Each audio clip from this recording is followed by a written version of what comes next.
Do you remember when you realized augmented reality is the future? Don't worry if it was only recently, or even just now. The best is still ahead of us. Augmented reality has become commonplace, accessible to anyone with a smartphone, and is already changing people's lives across many industries. Now is the time to make useful AR apps that address real-world problems, as AR will become the new dominant computing interface. A parallel reality, seamlessly mapped onto the one we already know, expanding both our consciousness and capabilities. In this course, we are developing 3 robust apps that demonstrate crucial concepts in state-of-the-art mobile AR. In our first app, we will create a 3D avatar companion which responds to real environment surfaces, touch input, and voice commands. We will implement guiding the avatar around and audio streaming functionality with parametric jaw movement. In our second app, we will make use of cloud anchors to build a real-time multiplayer urban landscape design area.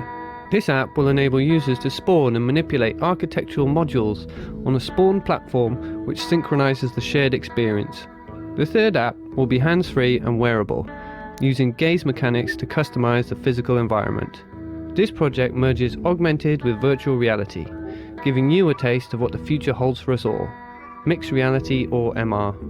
We will work with the recently developed groundbreaking AR Foundation SDK that is built into the latest releases of Unity. For the first time, we can smoothly deploy the same AR build for both AR Core Android and ARKit iOS. It's important you have at least a basic understanding of the field. We start slowly, but will gradually accelerate. If you are familiar with Unity 3D and C# and want a practical understanding of creating AR apps and experiences, then this course is definitely for you. We at Animorph, a digital workers co-op in London, UK, have been developing AR and VR for over 3 years, driven by our passion for the potential of this evolving medium. Join us on this course to obtain powerful tools for developing next generation AR apps and get ahead of the curve in the software development job market. We can start together on these 3 projects. Then it will be up to you to build the visions you hold. What are you going to create?